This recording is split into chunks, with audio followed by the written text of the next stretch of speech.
আমি বেবির কথাটা এই জন্য বললাম, আমি ভেবেছি যে বেবি দেখার পর তো আর কই যাবে, তখন তো সংসারটা হবেই হবে। এবার দ্বিতীয় সন্তানের মা হতে চলেছেন চিত্রনায়িকা অপু বিশ্বাস।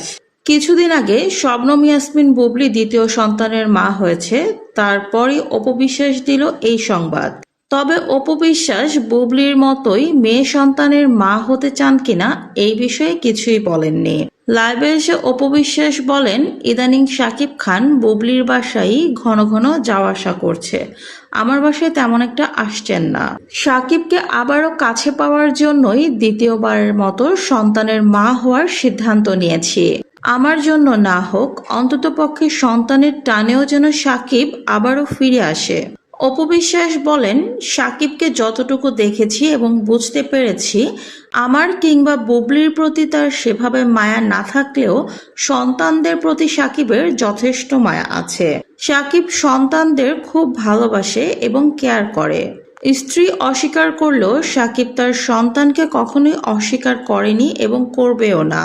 বাবা হিসেবে শাকিব খুবই ভালো, দায়িত্বশীল। সবকিছু বিবেচনা করে আবারও দ্বিতীয় সন্তানের মা হওয়ার সিদ্ধান্ত নিয়েছি। ছেলেটা বড় হয়ে গেছে, তারও একটা ভাই বোনের প্রয়োজন আছে। আমি যদি পৃথিবী থেকে চলে যাই, শাকিব এই ছেলেকে কতটুকু সময় দেবে বা দেখাশোনা করবে তারও একটা প্রশ্ন থেকে যায়।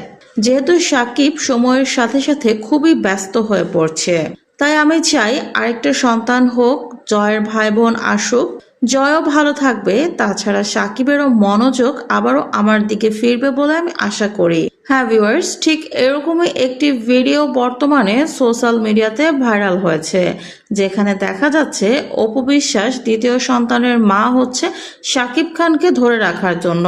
এই ভিডিওর সত্যতা কতটুকু সেটা আসলে আমাদের জানা নেই। তো ভিউয়ার্স, আপনাদের কি মনে হয় এই ভিডিওতে যে কথাগুলো অপু বিশ্বাস বলছে সেগুলো কি আসলেই সত্যি, নাকি এর পেছনে রয়েছে অন্য কোনো কাহিনী? কমেন্ট করে জানান।